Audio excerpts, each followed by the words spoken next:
Today on the WTF CryptoSpace podcast, we talk about cyber criminals using Bitcoin. We also talk about building on the blockchain, and an Australian mining company uses blockchain to trace their shipments. All this and more on the WTF CryptoSpace podcast. Stay tuned. You're smart. You know how to listen to suggestion and make your own decisions, right? We're just two Aussie brothers talking shit about cryptocurrencies. So do yourself a favor, research the topic before doing anything financially. Now for that banging intro music.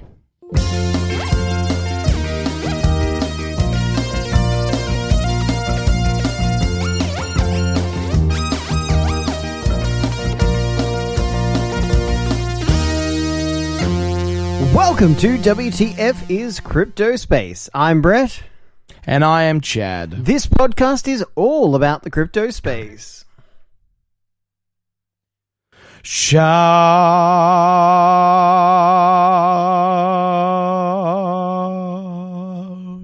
out. This is off the cuff. We're going to cuff the off. No, that doesn't work at all. Anyway, guys, this is shout out. So, Brett, we're shouting out to some lovely people out there in the geolocations that they are. Brett, tell us where those are. Okay, so Accokeek in the United States, that's spelled Accokeek, New York, United States.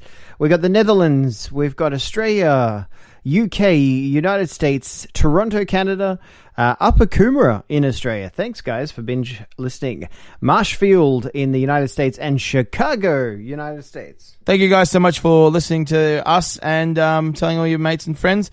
Now, Brett, the topics today are crypto dark web, the new saying for the crypto space. Now, I don't know how to say this properly. Don't HODL, BUIDL. I think it's like a misspelt way of build. And aussie-miner to use blockchain-to-trace-shipments, which seems kind of intuitive. So let's go straight to cryptocurrency dark web, Brett. Okay, so Chad, you know, this is a huge thing. I mean, it's always interesting to see when these articles come out.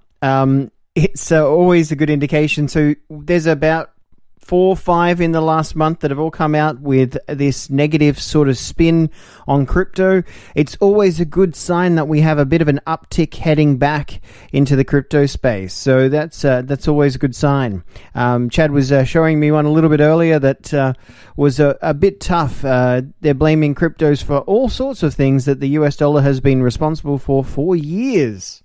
Yes. 4 years. Now, when you need a scapegoat, first you need to buy a goat. And so what they did is they all bought into Bitcoin. They bought the goat. Then they made money because they sold it all. And then they had a scapegoat. And then they're blaming it now as that particular scapegoat. But look, simply, you know, Bitcoin, you know, could be overtaken by other cryptos, right? And, you know, there's a whole heap of utility there for some of the other cryptos in the crypto space. And the thing is, everybody has their own favorite cryptocurrency, but one of the things is that's really huge is that sort of brings us into, you know, there is anonymity, there is reasons that criminals could use this, but there's also plenty of reasons that regular Joe Six-Pack could have a go and use cryptocurrencies as well. Now, I brought up this before we started recording to you, Brett, but hang on, let's say that again. I brought this up before we started recording, and I brought it up to you, Brett. That's it. Crime has been paid for in American dollars for years. So why would Bitcoin be different? It's just because it seems untraceable, which it is. It's untraceable to, if you don't know the wallets, you can still see, because it's all there. It's all sitting there. Just if you don't have the encryption, you can't read it properly. So if American dollars have been funding crime all this time, what the F are they talking about when they talk about this being crime? Again, they're just bringing the same shit up again. Look, at least choose something better like Monero or Zcash. You know, pick something that's actually going to have a little bit of privacy to it. Yeah, no, not quite for this one. But, you know, look, You know, BTC, I mean, there is transparency there. People can tell exactly what is in Julian Assange's main wallet.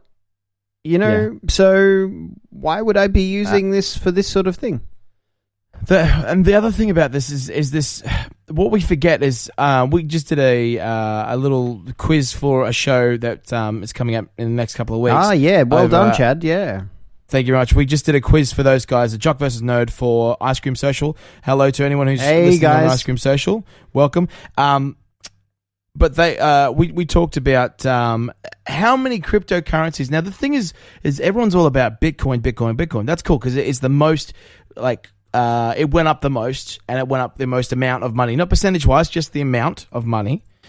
This last count, at least per Wikipedia, there's 1,565 different cryptocurrencies and tokens. So the point being is that if they ban one, they can't ban the other 1,564. So this article here is talking about Litecoin being the next thing for criminals. Well, first off, if you're a criminal and you do crime, you're going to do it however you're going to do it. So if you have Bitcoin, you're going to do crime in Bitcoin. But if you have Litecoin, you're going to do crime in Litecoin. If you have Australian dollars, you're going to do crime in Australian dollars. If you have American dollars, you can do crime in American dollars. If you have the toonies, a lot of toonies over there in Canada, you're going to do crime. Loonies. But if you loonies. Loonies. The loonies toonies. down. How sad for you. Thank you, Robin Williams. Rip. So the point is again, they're going to this same BS of crime, Bitcoin. And that's not the reason why it's gone down. It's because no one hodls. They've all hodled and they're not building anything on the platforms. Well, that brings us to our next story, doesn't it, Chad? Yeah, it does. It absolutely does.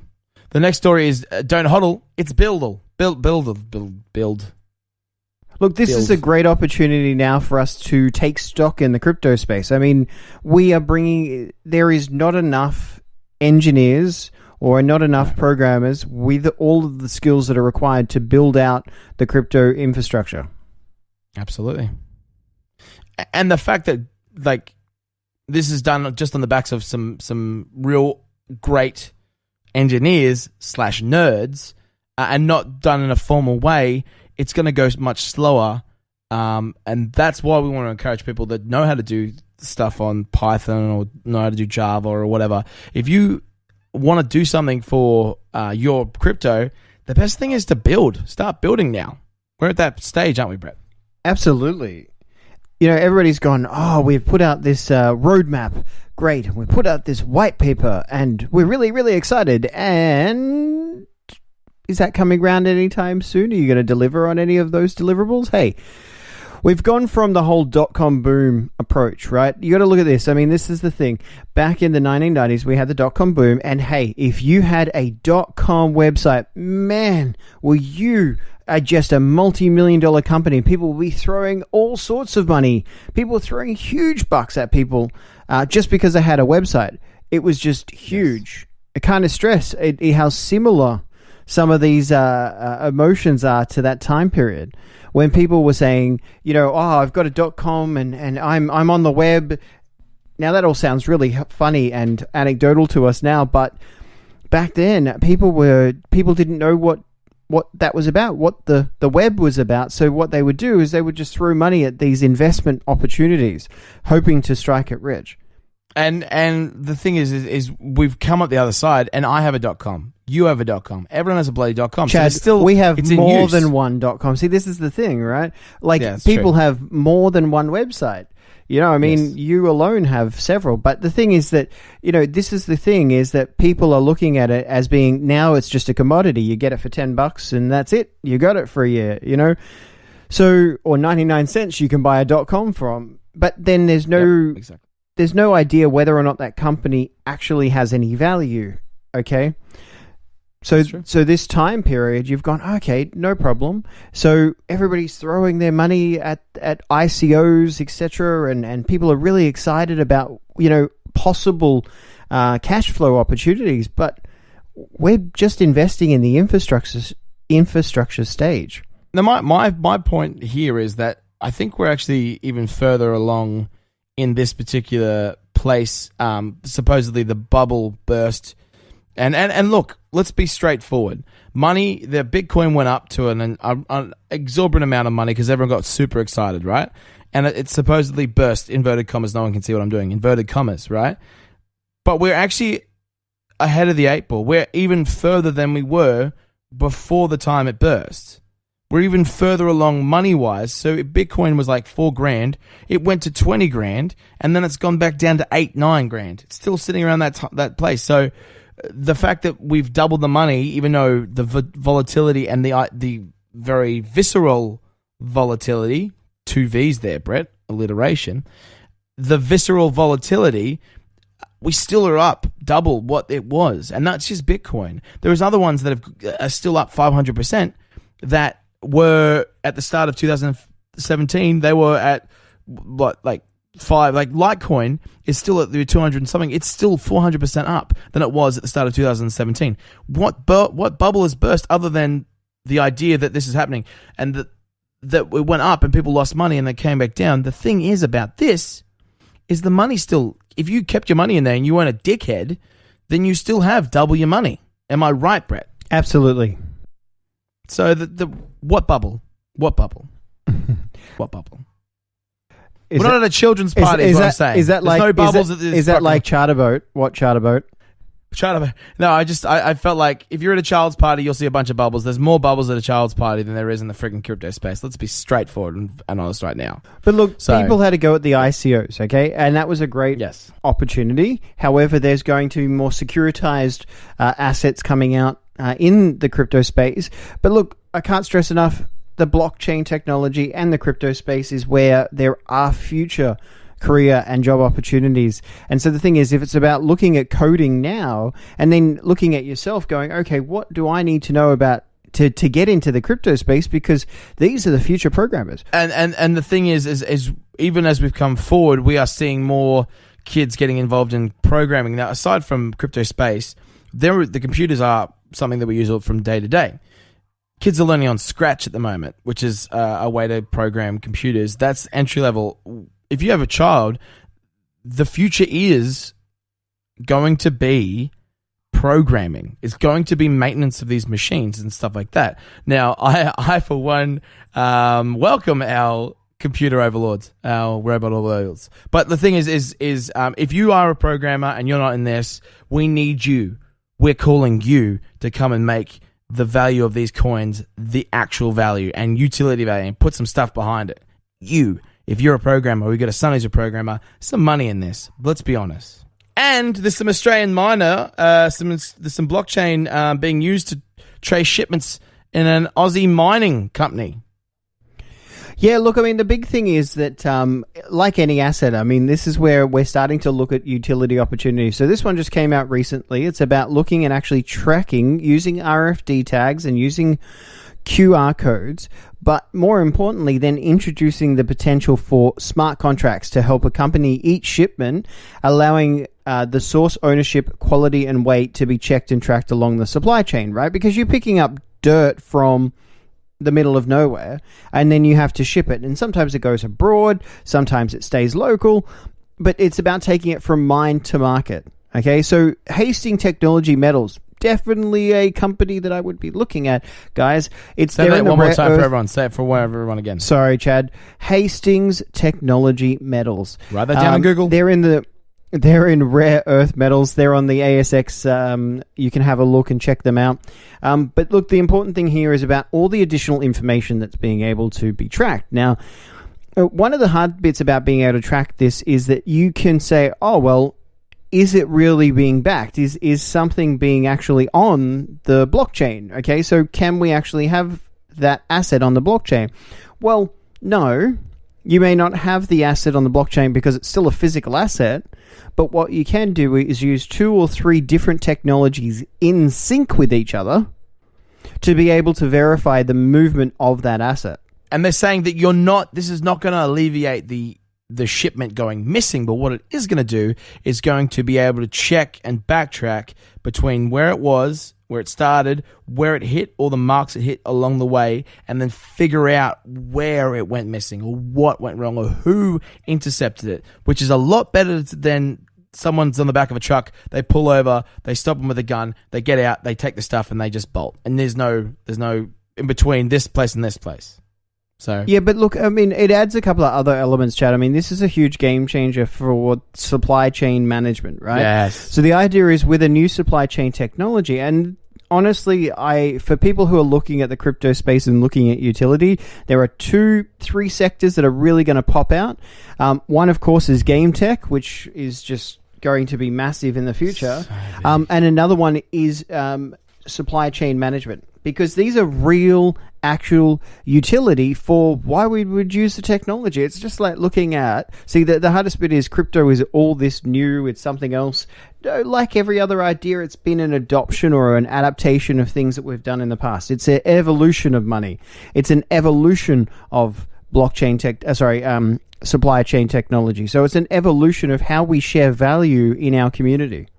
And it also means that every single person on that particular blockchain has access to the log, so everyone's accountable and no one can intercede and take it from them. Yeah, look, I mean, they're doing huge things. They're out at the Yangibana mine and processing plant in WA. It'll be in the western of Australia, Western Australia. WA, yeah. WA, Western Australia, for anybody out there. It's the western part of the country that's basically half of the country that has barely anybody there. Our Western Australian people, hello. We know that you're there. We love you. We just wish we could shake your hands. You're too far away. Guys, remember that all these articles are attached to the description. And talking about attached to the description and articles, Brett, we have a resource/article of the week this week. Yeah, go for it, Chad. So it was a tweet by Crypto God, and it's basically saying Milton-Friedman. Brett, tell me who Milton-Friedman is real quick. He's a pioneer in crypto. Well, sorry, he's a pioneer in economics. Okay. So he said back in 1999, Brett, when was Bitcoin introduced? In 2008. So 9 years before then, this man who was at the time looked pretty old, so he's pretty wise. I always say if he's got no hair, he's a wise man. He's a mage. Milton said that there was going to be an e-cash. Now, he didn't know what that would be because email was around, so electronic cash. E-cash. Something is going to change with the government, and e-cash has to be introduced, and they'll probably invent that. He said that in 1999, which that was 9 years before Bitcoin came around. Look, guys, leave your comments in below. Here we go. So, Satoshi Nakamoto didn't invent blockchain technology. You heard it here first, folks. But you got to look at it this way, guys. The ideas that he built on came from the 1960s and the 1980s in different technologies, in cryptography. Some of these different elements together, what he did solve was the double spend problem. Okay, double spend. Really, just quickly for people who don't know what that is. This guy. Thanks, Chad. So the double spend means that you and I can both, if we're using the same wallet to spend money, that if you run out and you buy a coffee, and then I run out and I buy, a set of bananas, that they're about the same cost, and we turn around and you go out and I spend at the same time. By the time I get to the point of sale system, it's taken your money out of the account, so that there's no way I can spend the same money that you have. Yeah. All right, that's the double spend in brief. And so that's what Satoshi actually fixed and figured out. Yeah, absolutely. And look, this is the thing. I mean, it's about the adaptation and change of ideas. I mean, that's what it's about. Now, Brett, this week on our Patreon-only show, what are we talking about? That's a good question, Chad. We're going to cover... we're going to look at a particular company that's got atomic swaps coming up, which is just massive, and we're going to have a look at a pro rant, something to do with the crypto space, someone who's talking up the crypto space to a huge new audience of people. Now, can we say, just as even more enticement, what industry that particular company with the atomic swap may be in? It's in some sort of electronic store thing, right? Yeah, absolutely. And so it's an actual economy that's going to be useful. Absolutely. So this is going to be super useful. Absolutely. So it may be worth looking at this particular currency. So this information may be worth $2? Yeah, it depends. Maybe worth $2. I'd say yeah, Chad, probably. Well, guys, if you want to have this episode and the last two shows that we've actually done, hell, if you buy one of their tokens, is more than $2.